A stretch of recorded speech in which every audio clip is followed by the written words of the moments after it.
Bonsoir tout le monde. Alors cette fois, je fais une vidéo pour parler du cerveau, parce que je pense que c'est vraiment très important pour l'avenir et pour les différents débouchés qu'il peut y avoir sur plein de sujets différents au niveau philosophique, de la compréhension, etc. Et donc, le cerveau, c'est vraiment un élément capital, et c'est le cas de le dire, puisque en latin, caput, ça veut dire la tête, de compréhension du fonctionnement de l'être humain. Alors, je vais revenir sur ce que j'ai déjà dit précédemment quand j'ai traité ce sujet. Pour moi, le cerveau est un ordinateur. Et quand je dis que le cerveau est un ordinateur, je ne le dis pas au second degré cette fois. Parce que dire quelque chose au second degré, c'est quand c'est une comparaison. Et comme on dit, comparaison n'est pas raison. Ce qu'on compare, si on le compare, c'est pas similaire. Parce que ce qui est similaire, alors ben, c'est la même chose.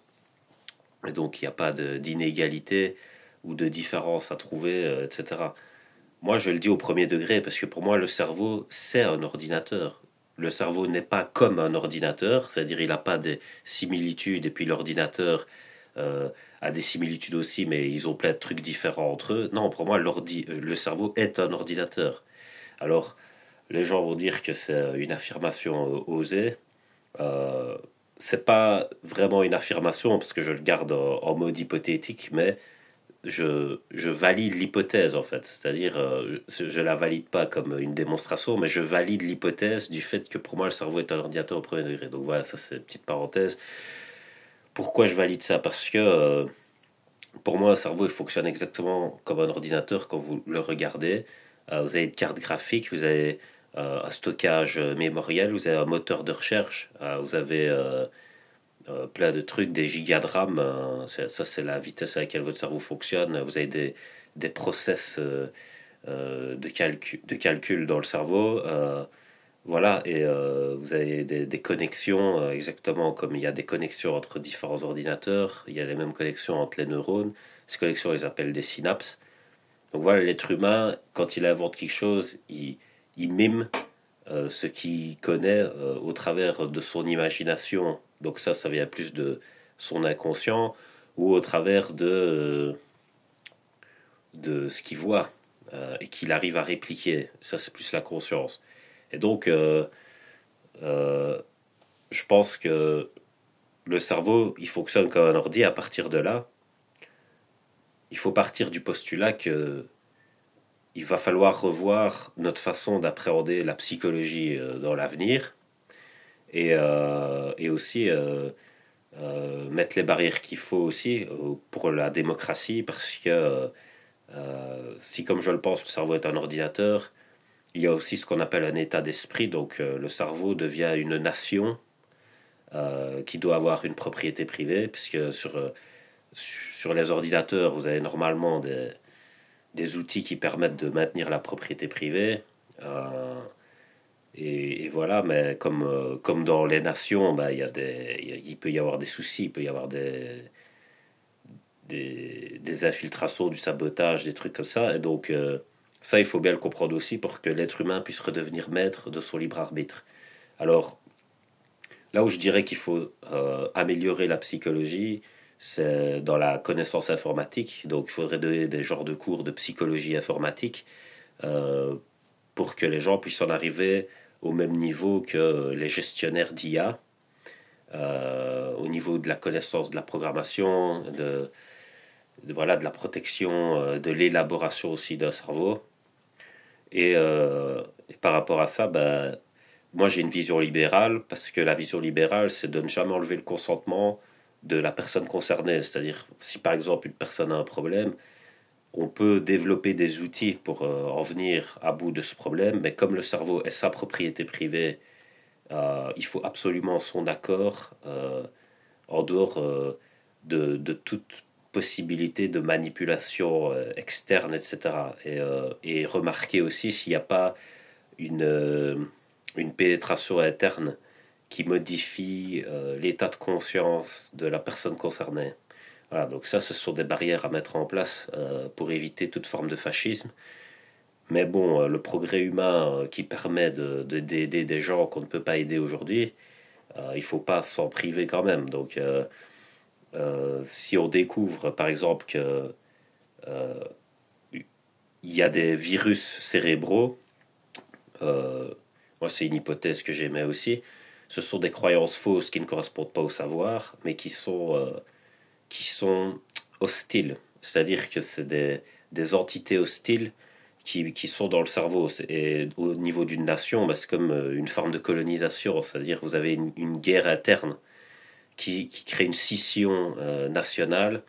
Et donc ça empêche les institutions de fonctionner correctement et le bien-être social général. Et donc, si le bien-être social général se dégrade, que la tension augmente, etc., euh, la nation ne fonctionne pas bien.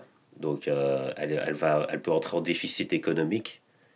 Et là, du coup, quand on est en déficit économique au niveau national, on n'a pas 36 solutions. Soit on rééquilibre ce qui ne va pas et on retravaille plus dans le bon sens, soit on doit attaquer à l'extérieur. Et donc, des personnes qui pourraient avoir des problèmes psychiques peuvent en arriver à ce genre de façon de fonctionner, dans le choix qu'elles ont du fait qu'il se passe ça dans leur cerveau.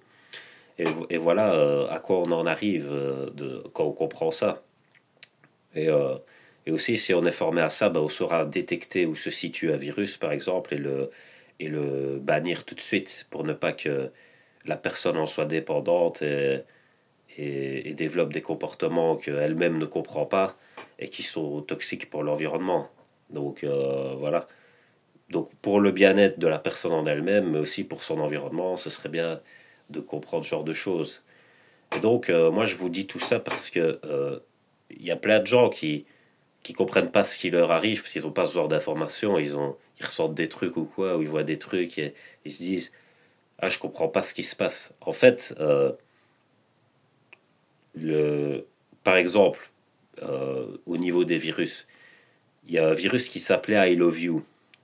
Et en fait, c'est les meilleurs hackers, ils essayent de mimer des institutions ou des trucs ainsi pour faire ce qu'on appelle du phishing. Donc, c'est appâter quelqu'un.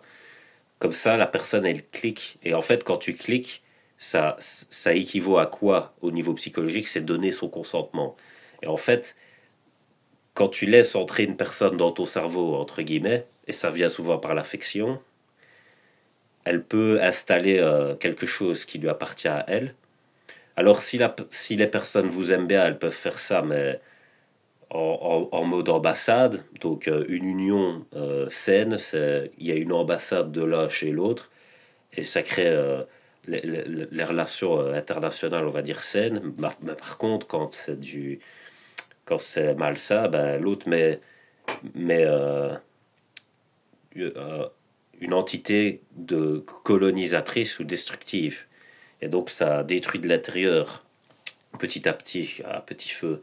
Et ça, c'est super mauvais. Donc déjà, il faut limiter la possibilité aux gens de faire ça, parce que c'est un pouvoir beaucoup trop grand entre les mains de gens beaucoup trop cons. Parce que c'est pas parce qu'on s'est programmé un truc qu'on est intelligent. Il suffit d'être allé à l'école et qu'il y a un prof qui t'a appris ça gratuitement avec sa bonne volonté. Ça veut pas dire que toi t'as un cerveau et que t'es super intelligent. Tu peux avoir cet outil-là en main et être super gros con, tu vois. Donc l'intelligence, c'est le résultat de la gestion. L'intelligence, c'est pas ouais, j'ai réussi à faire un truc de merde, je suis content. Non, non, ça c'est pas l'intelligence. L'intelligence, c'est le résultat, donc le résultat global qui concerne toi, autrui, ceux-là et tout ça, qui monte vers le haut et qui fait évoluer tout le monde. Donc ça, c'est la super gestion. Faire de la merde comme ça, c'est pas de la bonne gestion.